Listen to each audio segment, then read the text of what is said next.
नमस्कार दोस्तों, किसी भी दंपत्ति को जब संतान नहीं होती है तो फिर उसमें देखा जाता है कि किस प्रकार की समस्याएं हैं जिसकी वजह से संतान नहीं हो रही है। कभी-कभी पुरुषों में शुक्राणुओं की कमी की वजह से संतान नहीं होती है। तो आज हम बात कर रहे हैं शुक्राणुओं को बढ़ाने के लिए, नेचुरल तरीके से बढ़ाने के लिए कौन-कौन से फल अपने भोजन में शामिल करने चाहिए। इस पर बात करते हैं, वीडियो शुरू करते हैं, साथ में दूसरी बातों पर भी चर्चा करेंगे। स्पर्म काउंट कम हो जाने पर इलाज के साथ-साथ अपने भोजन पर भी ध्यान देने की आवश्यकता होती है। शुक्राणु बढ़ाने के लिए क्या खाना चाहिए, यह आपको पता होना बहुत ज़रूरी है।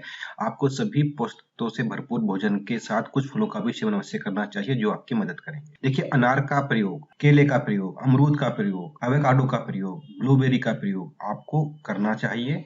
साथ ही साथ जो डॉक्टर्स आपको सलाह देते हैं, आप उन मेडिसिन्स को भी ले सकते हैं, लेकिन साथ ही साथ आप कुछ जड़ी-बूटियों का भी प्रयोग कर सकते हैं, जो कि शुक्राणु की क्वालिटी को बढ़ाने के लिए आपकी मदद करती है। ऐसी ही कुछ जड़ी-बूटियाँ हैं, जैसे कि सफेद मूसली, अश्वगंधा, मुलेठी, शतावरी, जिनसेंग, शिलाजीत, गोखरू, कोंच के बीज इत्यादि जड़ी-बूटियाँ पुरुष सेक्स हार्मोन्स टेस्टोस्टेरोन के निर्माण में आपकी मदद करती हैं। जैसे कि हमने पहले भी बताया था, चर्चा की थी कि यह हार्मोन शुक्राणु के निर्माण में अपनी अहम भूमिका निभाता है। इसी के सहयोग से शुक्राणु बनते हैं। इस हार्मोन की कमी से शुक्राणु की संख्या में रिमार्केबल कमी आती है। वह कमजोर हो जाते हैं, उनकी गतिशीलता कम हो जाती है, क्वालिटी कमजोर हो जाती है। मार्केट में बहुत सारे आयुर्वेदिक मेडिसिन मैन्युफैक्चरर्स अलग-अलग नाम से इन सभी जड़ी-बूटियों का प्रयोग करके बहुत से पुरुष सेक्स हार्मोन्स को बढ़ाने के लिए आयुर्वेदिक जड़ी-बूटियाँ का योग तैयार करते हैं, मेडिसिन्स तैयार करते हैं। इन्हें मेडिसिन्स कहना तो गलत है, क्योंकि मेडिसिन्स जो है वो डॉक्टर की प्रेस्क्रिप्शन पे ली जाती है, लेकिन यह जड़ी-बूटियाँ एक प्रकार से भोजन है जिनका सीमित मात्रा में प्रयोग करने से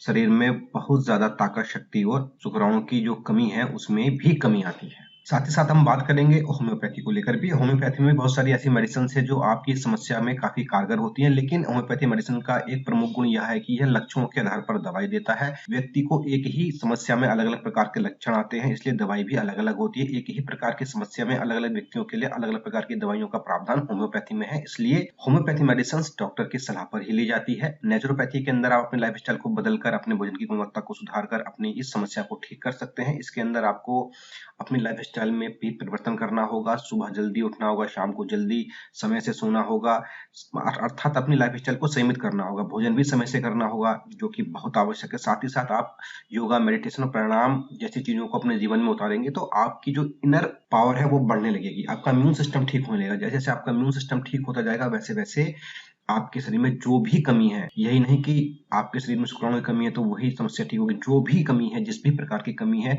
सभी में रिमार्केबल चेंजेस आएंगे। आप अपने आप को स्वस्थ, जवान महसूस करने लगेंगे। बात करते हैं स्पर्म को लेकर, उसकी क्वांटिटी को लेकर। तो स्पर्म बढ़ाने के लिए कोई भी मेडिसिन कभी भी अपनी सलाह पर नहीं लेनी चाहिए।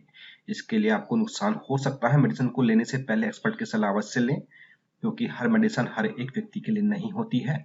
अगर आप स्वयं की सलाह पर शुक्राणु की कमी को दूर करने के लिए कुछ करना चाह रहे हैं तो आप भोजन और लाइफस्टाइल पर ध्यान देना शुरू करें। साथ ही साथ अपनी जो जड़ी बूटियां होती है उसका प्रयोग भी स्वयं कर सकते हैं। एक बार को स्वयं कर सकते हैं, लेकिन हम यही चाहेंगे कि आप इसके एक्सपर्ट जो कि आयुर्वेदाचार्य होते हैं उनकी सलाह अवश्य लें, तो आपकी यह कमी बहुत आसानी से दूर हो जाएगी। हम आपको बता दें, शुक्राणु की कमी, नपुंसकता इत्यादि बहुत बड़ी समस्या नहीं है। यह किसी भी व्यक्ति के साथ आ सकती है, इसमें हेजिटेशन करने वाली कोई बात नहीं है, क्योंकि आपके शरीर का जो इनपुट है, आपका जो भोजन है, उसमें इतनी ताकत नहीं होती है कि आप कुछ प्रोडक्शन कर पाए। सिर्फ सप्लाई और प्रोडक्शन का ही सारा खेल है।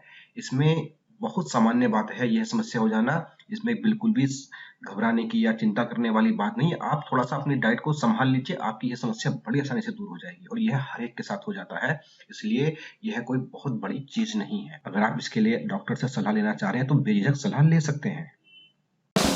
दोस्तों, इस वीडियो में हमारी ओर से इतना ही। यह वीडियो आपको कैसा लगा, आप अपने कमेंट के माध्यम से हमें ज़रूर बताएं। दोस्तों, साथ ही साथ आप इस वीडियो को लाइक और शेयर करना बिल्कुल भी ना भूलें। और दोस्तों, हमें भरोसा है कि आपने हमारा चैनल सब्सक्राइब कर लिया। दोस्तों, नमस्कार।